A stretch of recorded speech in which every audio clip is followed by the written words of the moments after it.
নমস্কার, আমি কোয়েল। আপনি শুনছেন আজকের পত্রিকা ইউটিউব চ্যানেলের খবর। আজ জানাবো পশ্চিমবঙ্গ, দেশ ও বিদেশের সমস্ত তাজা খবর। আপনি যদি আমাদের চ্যানেলে নতুন হয়ে থাকেন তাহলে অবশ্যই চ্যানেলটি সাবস্ক্রাইব করুন। প্রতিদিনের তাজা খবর আপনার হাতের মুঠোয় পৌঁছে দিতে আমরা সদা প্রস্তুত। তাহলে খবরের শুরুতেই জানিয়ে দিই আজকের সংবাদ শিরোনাম। আমাদের কি হবে? ১.৫ বছরের মেয়ে কোলে সরকারকে প্রশ্ন বাংলাদেশে নিহত দীপুর স্ত্রীর। ছোটখাটো বিষয় ভোটারদের হয়রানি নয়, জোর করে নাম বাদ দিলে পথে নামার হুঁশিয়ারি তৃণমূলের। ওয়াকফ হিংসায় হরগোবিন্দ চন্দন দাস হত্যা, ১৩ জনকে যাবজ্জীবন কারাদণ্ড আদালতের। ভিডিও ভাইরাল হতেই বালিগঞ্জের প্রার্থী বদল হুমায়ুনের, বাতিল হয়েই মুখ খুললেন নিশাও, শুরুতেই জোর বিতর্ক। দীপু দাসকে পুড়িয়ে হত্যার জের, কলকাতার বাংলাদেশ ডেপুটি হাইকমিশনের বাইরে ধুন্ধুমার কাণ্ড। ১১ বছরের নাবালিকাকে ধর্ষণের অভিযোগ, গ্রেফতার প্রতিবেশী যুবক। ৩২ লাখ আনম্যাপড ভোটারকে শুনানিতে ডাকা হচ্ছে, রাজ্যে আসছে কমিশনের প্রতিনিধি দল। দল ঘোষণার ২৪ ঘন্টার মধ্যেই সিদ্ধান্ত বদল, হঠাৎ বিরাট ইউটার্ন হুমায়ুন কবিরের। ভারতকে বদনাম করা তার পুরনো অভ্যাস, বার্লিনে রাহুল গান্ধীর মন্তব্যের বিরুদ্ধে তীব্র প্রতিক্রিয়া জানাল বিজেপি। ৪৮ ঘন্টায় আবহাওয়ার খেলা, দক্ষিণবঙ্গ নিয়ে বড় আপডেট আবহাওয়া অফিসের। এতক্ষণ শুনছিলেন সংবাদ শিরোনাম, এবার জানাবো বিস্তারিত খবর। মৌলবাদীদের অন্ধ ক্রোধের আগুনে জ্বলে পুড়ে মাত্র ৩০ বছরেই জীবন শেষ হয়ে গিয়েছে বাংলাদেশের ময়মনসিংহের মোকামিয়াকান্দা গ্রামের বাসিন্দা কারখানা শ্রমিক দীপুচন্দ্র দাস হত্যাকাণ্ড সে দেশের গণ্ডি ছাড়িয়ে এপার বাংলাতেও ছড়িয়ে দিয়েছে প্রতিবাদের আগুন। পদ্মাপাড়ে সংখ্যালঘু হিন্দু যুবকের খুন এখন আন্তর্জাতিক ইস্যু হয়ে দাঁড়িয়েছে। কিন্তু বাড়ির রোজগেরে সদস্যকে এভাবে আচমকা হারিয়ে গ্রামের পরিবারের কি অবস্থা, সে খোঁজ রেখেছেন কজন? স্থানীয় প্রশাসন অবশ্য দীপুর পরিবারের পাশে দাঁড়িয়েছে, স্ত্রী মেঘনাকে চাকরির আশ্বাস দিয়েছে। সেটা কি এত বড় ক্ষততে প্রলেপ? ১.৫ বছরের মেয়েকে কোলে নিয়ে দীপুর ২১ বছরের বিধবা স্ত্রীর প্রশ্ন, এই ছোট্ট মেয়েকে রেখে চলে গিয়েছে দীপু, এখন আমাদের কি হবে? সরকার দেখুক। গত ১৮ই ডিসেম্বর বাংলাদেশে হাসিনা বিরোধী যুবনেতা ইনকিলাব মঞ্চের মুখপাত্র ওসমান হাদি গুলিবিদ্ধ অবস্থায় মারা যান। সেই খবর ছড়িয়ে পড়তেই ধর্মীয় অশান্তির আগুনে জ্বলে ওঠে গোটা দেশ। তারই বলি হতে হয় নিরীহ হিন্দু শ্রমিক দীপুচন্দ্র দাসকে। কারখানার বাইরে তাকে পিটিয়ে পুড়িয়ে হত্যা করা হয়। তার আগে পরে এমন কোনো আবহাওয়া ছিল না বলেই জানাচ্ছে পরিবার, সব স্বাভাবিক ছিল। মঙ্গলবার মোকামিয়াকান্দা গ্রামে দীপুর শেষকৃত্যে ১.৫ বছরের মেয়েকে কোলে নিয়েই সেসব কথাই বলেছিলেন স্ত্রী মেঘনা রানী। তার বয়ান অনুযায়ী ১৫ই ডিসেম্বর রাত ২টো নাগাদ গ্রামের বাড়িতে ফিরেছিলেন দীপু। স্ত্রী, সন্তান ও পরিবারের সঙ্গে সুন্দর সময় কাটিয়ে ১৭ই ডিসেম্বর ভোরে আবার চলে যান তারকান্দায়, নিজের কাজের জায়গায়। ঘটনার দিন অর্থাৎ ১৮ই ডিসেম্বর বিকেল ৫টার সময়ও দীপুর সঙ্গে কথা হয় মেঘনা রানীর। তিনি বলেন, ও মেয়ের খবর নিচ্ছিল, আমরা কে কি করছি সব খবর নেয়। তার সঙ্গে কারখানায় কোনো ঝামেলা আছে এমন কথা কখনো বলেনি, কিন্তু আমার স্বামী হত্যার শিকার হলো কোনো অপরাধ ছাড়াই। দীপুর বাবা রবিচন্দ্র দাসও শ্রমিক। বড় ছেলেকে হারিয়ে তিনি আক্ষেপের সুরে বলছেন, আমার ছেলে ডিগ্রি ২য় বর্ষ পড়ার পর পড়াশোনা বন্ধ হয়ে যায়, এরপর গার্মেন্টসে কাজ করত। সেই আমার সংসারে হাল ধরেছিল, কিন্তু আমার ছেলেটারে শেষ কইরা দিছে। খসড়া তালিকা প্রকাশের পর ছোটখাটো বিষয়ে ভোটারদের ডেকে হয়রানি করা হচ্ছে বলে অভিযোগ তৃণমূলের। মুখ্য নির্বাচনী আধিকারিকের সঙ্গে বৈঠকে তাদের ডাকার কোনো কারণ নেই বলেই দাবি করলেন তৃণমূল কংগ্রেস। পাশাপাশি ভোটারদের কাছের কোনো সরকারি অফিসে শুনানি প্রক্রিয়া করার দাবি করল রাজ্যের শাসক দল। এছাড়াও কাছের কোনো সরকারি দপ্তরে হিয়ারিং করার দাবি তুলেছে রাজ্যের শাসক দল।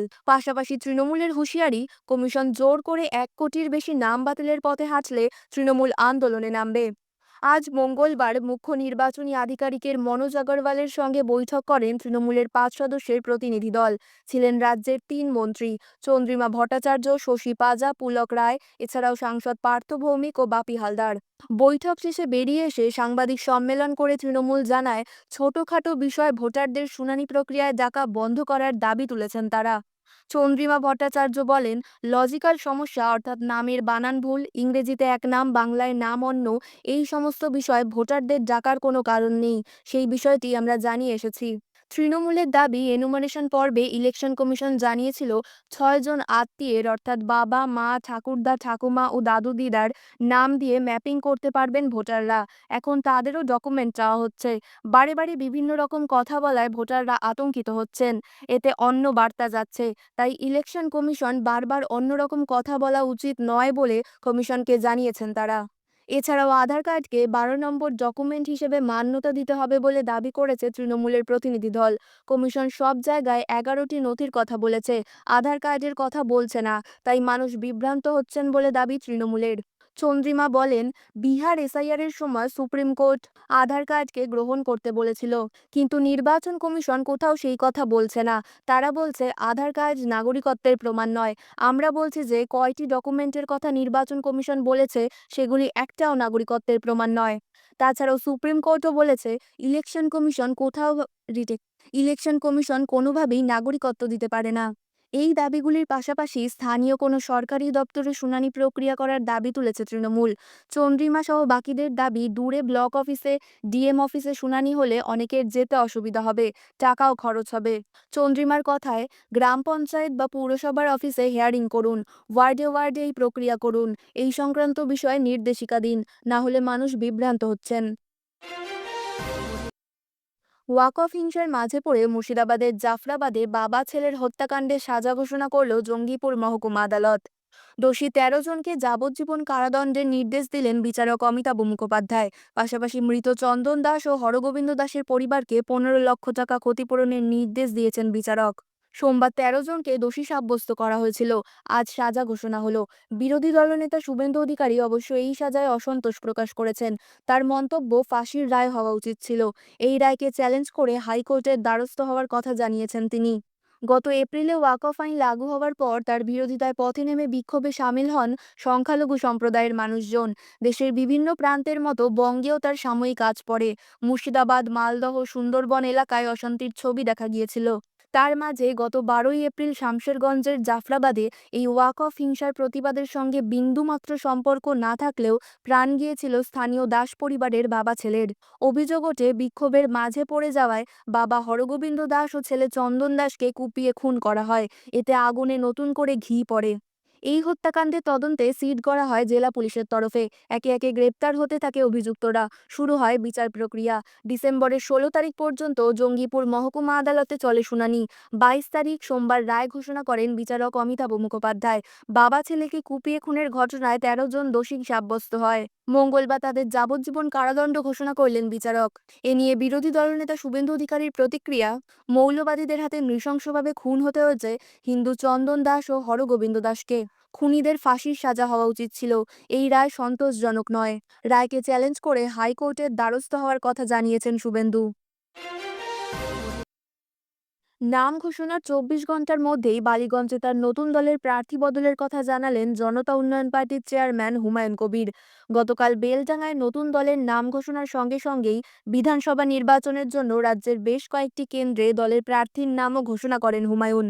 বালিগঞ্জ বিধানসভা কেন্দ্রের প্রার্থী হিসেবে নিশা চট্টোপাধ্যায়ের নাম ঘোষণা করা হয়। যদিও ২৪ ঘণ্টার মধ্যেই মত বদলে হুমায়ুন জানালেন, বালিগঞ্জ থেকে নিশা চট্টোপাধ্যায়কে প্রার্থী করা হচ্ছে না। কারণ হিসেবে তিনি জানান, সমাজ মাধ্যমে নিশা চট্টোপাধ্যায়ের বেশ কিছু ভিডিও সামনে এসেছে। হুমায়ুন জানিয়েছেন, ওই ভিডিওগুলির রুচি এবং সংস্কৃতি তার দলের আদর্শের সঙ্গে খাপ খায় না। সেই কারণেই প্রার্থী বদলের সিদ্ধান্ত নেওয়া হয়েছে। সিদ্ধান্তের কারণ ব্যাখ্যা করতে গিয়ে হুমায়ুন বলেন, গতকাল সন্ধেবেলা বালিগঞ্জের প্রার্থী হিসেবে নিশা চট্টোপাধ্যায়ের নাম ঘোষণা করেছিলাম, কিন্তু সন্ধে হতেই তার বিভিন্ন ছবি এবং ভিডিও সমাজ মাধ্যমে প্রকাশিত হয়েছে। ব্যক্তিগত জীবনে কে কি করবেন, কি খাবেন, কি পড়বেন, কোথায় যাবেন তার ব্যাপারে। কিন্তু আমার মনে হয়েছে আমার দলের প্রার্থী বা শুরুটা এমন করা উচিত হবে না। তাই সঙ্গে সঙ্গেই আমি প্রার্থী বদলের সিদ্ধান্ত নিয়েছি। তৃণমূলের বিভিন্ন আইটি সেলের পক্ষ থেকে ফেসবুকে তার ছবি ভাইরাল করা হয়েছে।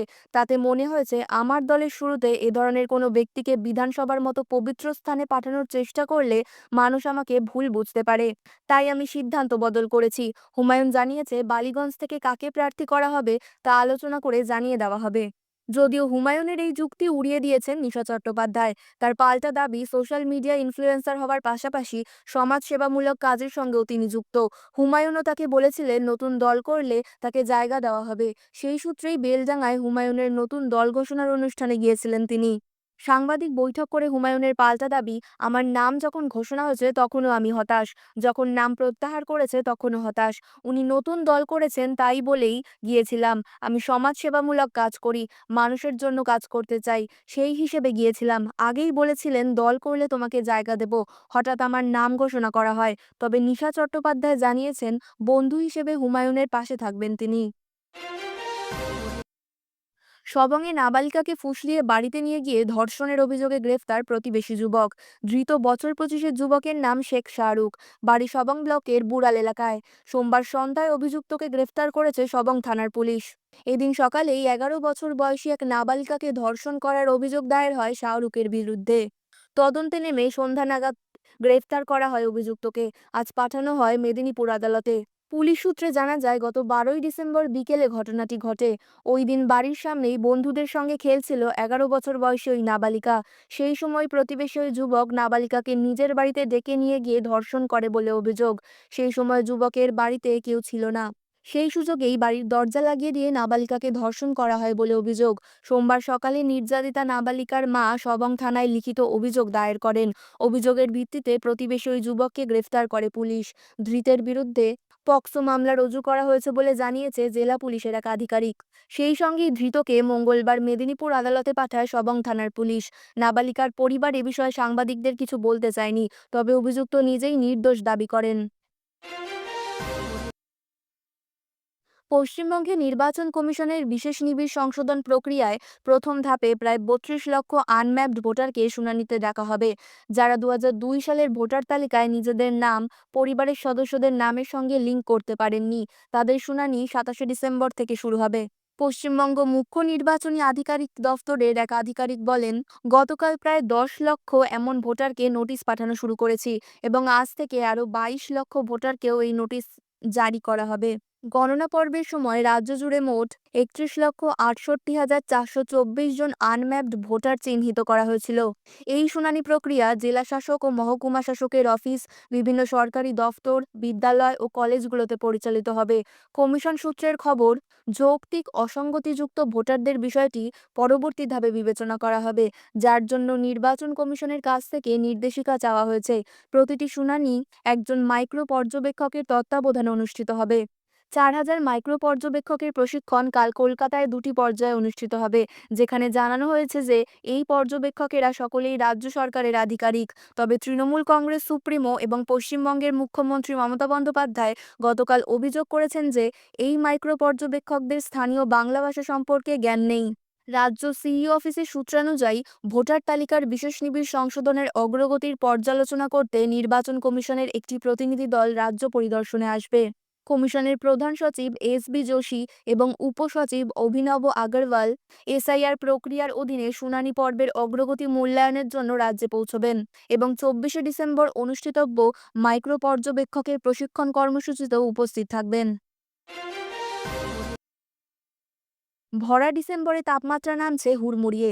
এতদিন পশ্চিমী ঝঞ্ঝার জেরে তাপমাত্রা পতন না হলেও এবার আর সেই বাধা নেই। আবহাওয়া দপ্তর বলছে ঝঞ্ঝা কেটে গিয়েছে, তাপমাত্রাও কমতে শুরু করেছে। 25শে ডিসেম্বরের আগে কি শীত আরও বাড়বে? কেমন থাকবে আবহাওয়া? দক্ষিণবঙ্গের আবহাওয়া। আবহাওয়া দপ্তর বলছে আপাতত তাপমাত্রা বাড়ার কোনো পূর্বাভাস নেই, বজায় থাকবে শীতের আমেজ। আগামী 2 থেকে 3 দিনের মধ্যেই দক্ষিণবঙ্গের বেশ কয়েকটি জেলায় 2 থেকে 3 ডিগ্রি সেলসিয়াস পারদ পতনের সম্ভাবনা। বড়দিনের পর 12 থেকে 13 ডিগ্রিতে নামতে পারে কলকাতার পারদ। পশ্চিমের জেলাগুলিতেও শীতের দাপট আরও বেশি। বীরভূম, বাঁকুড়া, পুরুলিয়া, পশ্চিম বর্ধমান ও ঝাড়গ্রামে ইতিমধ্যেই রাতের তাপমাত্রা 10 থেকে 11 ডিগ্রি সেলসিয়াসে ঠেকে গিয়েছে। আবহাওয়া দপ্তর বলছে খুব শীঘ্রই 9 ডিগ্রি সেলসিয়াসে নামতে পারে পশ্চিমের জেলাগুলির তাপমাত্রা। 24শে ডিসেম্বর থেকে তাপমাত্রা আরও কমবে। পশ্চিমী ঝঞ্ঝা কেটে যাওয়ায় কুয়াশার প্রভাব কিছুটা কমেছে দক্ষিণবঙ্গে।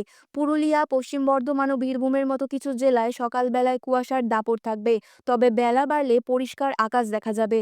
আবহাওয়ার শুষ্কই থাকবে। আগামী এক সপ্তাহ বৃষ্টির কোনো সম্ভাবনা নেই দক্ষিণবঙ্গে। এক নজরে উত্তরের আবহাওয়া। উত্তরবঙ্গে কুয়াশার দাপট অব্যাহত, সঙ্গে রয়েছে কাবু করা শীতের দাপট। আগামী 2-3 দিনে আরও তাপমাত্রা নামার পূর্বাভাস উত্তরবঙ্গে। জমিয়ে ঠান্ডা থাকবে পাহাড় থেকে সমতলে। দার্জিলিংয়ে তাপমাত্রা কমে 6 ডিগ্রি সেলসিয়াসে পৌঁছতে পারে। সমতলের কোচবিহার, জলপাইগুড়ি সহ উত্তরের ওপরের 5 জেলায় সর্বনিম্ন তাপমাত্রা 9 ডিগ্রি সেলসিয়াসের আশেপাশে ঘোরাঘুরি করছে। তা আরও নামতে পারে 25শে ডিসেম্বরের পর। খবর আজকের মতন এই পর্যন্তই। পরবর্তী খবর শোনার জন্য সাবস্ক্রাইব করুন আজকের পত্রিকা ইউটিউব চ্যানেলটিকে। সুস্থ থাকুন, ভালো থাকুন। ধন্যবাদ।